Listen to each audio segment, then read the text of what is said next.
How's it going, everyone? We have several Helldivers 2 news notes and updates to go over. CEO over at Arrowhead did give us an update on the Game Master ability. A lot of discussion about the Game Master abilities as far as what the Game Master can do. This entity known as Joel. We'll talk all about that and what he said. Also, a little bit of an update as far as Helldivers 2 weapon stats. The CEO spoke a lot about that as well. We'll cover that and talk about it, and also some interesting notes as far as store dupes for Helldivers 2. I wouldn't actually say it's interesting, it's quite unfortunate. People trying to do some scheming as far as that's concerned. We'll talk that at the end of this video briefly. Now, before we get into this video, I just want to ask you guys, please like this video and do leave a comment with your thoughts. It really does help out the channel a lot, and it is much appreciated. But first of all, before we get into any of that, VELD has been liberated and the mission has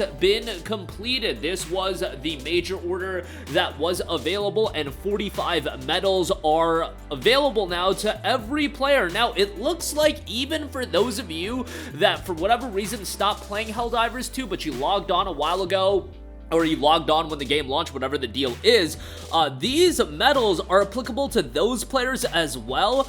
That's fascinating to me and great for those people that didn't get to take advantage of the major order, especially with how quick it went. I can't imagine that this is going to be the case for every major order that runs. I would highly doubt that somebody that has Helldivers 2, they logged in once and then they just don't log in for 6 months after that. They're just collecting all of the rewards for the major orders being completed. I get that these rewards are a community effort, and that's the whole thing. It's us banding together and doing the major orders, but from what I'm hearing, for this one in particular, the 45 medals are being given to people that didn't even partake in said order. Now, I don't think that's too big of a deal in this instance. In fact, I wouldn't care if they were given to the entire community. It's just the structuring of a live service game is to incentivize the player for continually jumping back in. If you're not participating in the major orders and the live service elements of the game, should you be rewarded at the same time? It kind of breaks the structuring of a live service game, at least how I always perceived it to be. But nonetheless, with this one, we have actually completed the mission. The last one was unfortunately one that we did take the L on, but it is what it is. It's a group effort, and if I take an L, you guys all take an L, and I find that to be kind of amusing. But nonetheless, 45 points for you to spend on the battle passes, I should say the war bonds, and 45 credits for those. That's a lot just to get passively as well, if you did just get it passively. So again, found that quite interesting, but that major order has wrapped up. I would imagine another one will be dropping here very shortly. Okay, moving on from that, CEO again did talk a little bit about the Game Master abilities and noted, as a follow-up on Game Master abilities, the majority of the role is to choose which major order takes place, what daily is active, and decide where the enemies attack. The war fought and liberation of planets, that's all you. We can also reinforce planets if needed and give temporary equipment to the entire community and other stuff we haven't revealed yet. Remember that a lot of the Game Master elements are a part of their roadmap that hasn't been illustrated yet, but we know that they're working on it after scrapping up the old one. I imagine we'll get some sort of clarity, at least more clarity, as far as what's going on with Game Master abilities. However, me personally, I don't want full clarity of what a Game Master could do, and there were people talking about how the Game Master was also letting people and giving users access to specific equipment, weapons, vehicles that aren't out yet.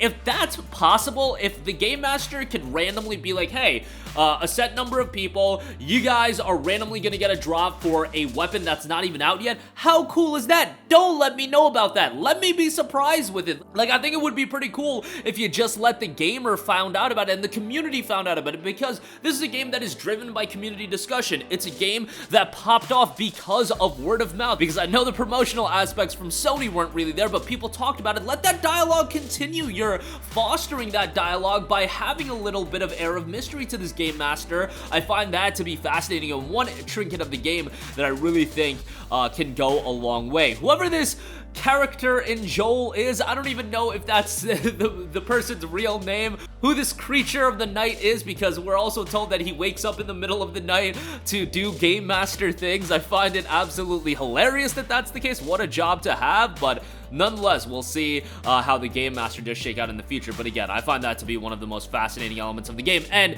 Arrowhead continually talked up this Game Master element about Helldivers 2. I really didn't know how it was going to be implemented, but the way they're doing it and the way we're perceiving it to be done and the potential for it for, you know, the future of the game, I do find that to be fascinating. Moving on from that, CEO also noted, in regards to Helldivers 2's weapon stats, so many of you use the 4 stats we show as comparison, while each gun has maybe 50 stats in total. The numbers are a guideline, but does not paint a complete picture. Use the one you like the most. This was an earlier version of it. He attaches a few images that go over more depth in terms of what is available with the weapon. It had a second page that showed the actual ammo stats, as the ammunition is what defines most of the weapon stats. And then he also noted in response to a question, I guess my real question is, what defines armor pen? Armor pen is a value between 0 and 10. If the armor pen is equal to the enemy's armor value, the damaging is 50%. If the armor pen beats the armor, you do 100%. If AP is less than the AV, the bullet ricochets. I don't know what the light AP condition is. I think it might be if AP is 2 or less, but honestly, I don't know either. So a little bit of clarity as far as that's concerned. And when someone asked, why aren't these stats in the game, he just responded, yeah, in retrospect, it might have been a bad call. It was deemed too complex for players, which I definitely can understand that. Having too many graphs and stats, maybe it's a little bit too much, and if you do want a game that's accessible to a larger audience, I guess their thought process, and this is the thought process for a lot of games and just a lot of media, that you have to dumb down the content as much as possible so it's as accessible as possible. But I think if you did have multiple pages that maybe are buried a little bit, you don't have to hit the player with 50 stats right out the gate, but maybe you have a button you can press and it's like show more in-depth stats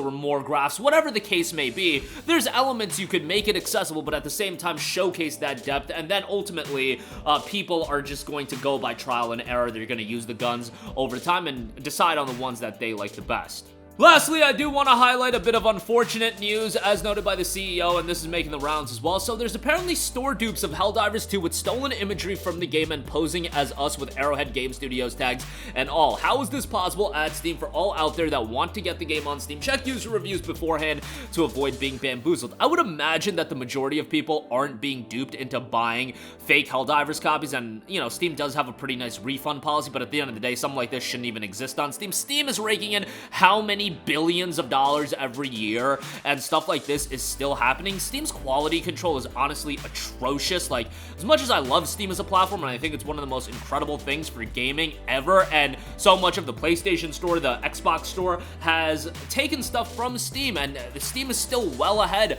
of those storefronts. But at the same time, with how many games are released on Steam, and I know you can't police it all, and that's kind of the charm of Steam, that it's almost the Wild West in terms of games arriving on the platform, there's also got to be at least a semblance of quality control. And you know, with games like Day Before coming out, and then Day Before getting relisted, and then Day Before mimicry going on, like, what is going on with Steam sometimes? And somebody from the Palworld team actually noted, we had 2 pop up for Palworld today, got them taken down almost immediately when we emailed Steam. They aren't new apps. Basically, they're taking an app ID of their existing game and just swap the name and pictures to that of yours. In our case, both games were small Russian titles. And then CEO noted, I guess it's comforting to hear that others are out there too, but this isn't in the best interest of the gamers the way it works. They really gotta remedy that as soon as possible. Even the Palworld fans account chimed in, and then there was some dialogue between Bucky at the Palworld team as well as the CEO. But how that continues to happen, and a lot of things on Steam, again, incredible platform, remarkable platform, but given how much money Steam rakes in every year, I don't understand how this could happen. I know there's no way to police every single game in the planet, but you know, you've got all these games coming out, and some I vehemently disagree with them even being on Steam. I feel like Steam needs a semblance of quality control, but again, some of you guys might disagree with me on that, and maybe you're like, let's just let it all rain, but at the same time, come on, stuff like that is nonsensical. But that's gonna do it for me. Again, a lot of updates. Good job to everybody taking VELD. I mean, that was always gonna be an easy one, and one that was gonna have no issues, especially after the automaton nonsense. Like, the automaton stuff is what I think really instills fear in people. And remember, if if you do want to buy the game, our good friends at Green Man Gaming do have the game discounted. Use the code FEB17, you'll save 17%. Link in the description box below. Check it out. You'll get a Steam key, get your boys to jump in, all that good stuff. Little update on the Game Master abilities as well, and more to come, more stuff being hidden. Helldivers 2 weapon stats are far more than what they seem and what is showcased to you directly. Maybe we'll get more insight in the future via an update. A little bit of notes on Armor Pen. And unfortunate as far as games copying Helldivers 2 and trying to pop off quick as far as that's concerned. That's going to do it for me. Let me know all of your thoughts in the comments section down below. Sound off there. Thank you for watching, and goodbye. Hey guys, we hope you enjoyed the video, and if you did, make sure to hit the subscribe button, and if you're already subscribed, do us a favor and hit the bell icon. This way you'll be notified whenever we post a new video. That's the best way to keep up with all of our uploads, and we usually try to upload 2 videos a day. And with the bell icon hit, you'll be notified whenever we do upload a video. As always, thanks for watching.